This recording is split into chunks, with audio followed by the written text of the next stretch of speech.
The polished stone is a metaphor I teach from a lot when I'm doing big workshops. So, taking a rough stone, started as a boulder, came down a mountain, how does it turn into this shaped and polished heart?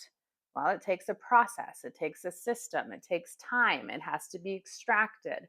And then it goes into some shaping, some chipping off the rough edges, and then tumbling and a polish part of it. I believe a lot of my life has been the same. And I have been really rough edged at times.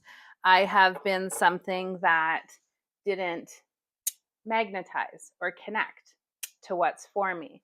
Instead, same stones, I had this like polarizing effect where it like repels. They won't go together until there's a shift of perspective and they click and connect. These polished stones are also gifted to me at different times. And yesterday, a woman in this course who's a social worker in a part of the province where I live went through a grief course with a facilitator who brought an exercise on grief. And they picked out these stones as meaning, as symbols, as representation for something. Do I think stones and crystals have more power than a higher power or God or something out there? No. Do I think they can be used to manipulate and people meet them mean something different than they are? Absolutely. Is that the path I'm walking? No. I'm using them as symbolism. I'm using them as beautiful things in my home. I'm using them as this metaphor for coming home, chipping off the edges, polishing down what needs to be softened, those rough edges that need to be softened to come back to a place of beauty and center for touch and for sharing. And I find that when we polish off our rough edges, we can come into community greater. I had people come to me this week who joined this program and they said, I'm here because I need more spiritual direction. Something's gotten harsh with how they're living, and they need to come back to this place, chip off, shape, and polish off the edges to come back to a place of finding spiritual direction within themselves. Other people said, I don't want to go back to this career I had. I'm on a leave, I'm doing something different, and I don't want to go back. What do you want to do? I don't know.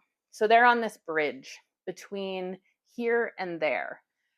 On the bridge requires some work, some strategy, some journeying. And through that, we have to chip down our ego and chip down our pride and humble ourselves and come to a place where we can be more willing to see what is aligned for us. So that's what we're doing in the calling piece this week, the middle. It's not just one bubble out there floating around. It's finding our middle between what's called of me, what's available to me, and how I can merge those together and be of service to the world.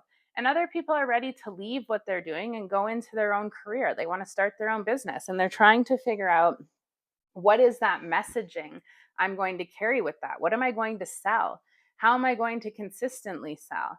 So, through some of the workshops that we're going to do in August, we're going to talk about what it's like to publish something. I will be an open book and share with you what it's like to take a PDF and turn it into a course and how to do that. If any of you have any questions of that, please ask.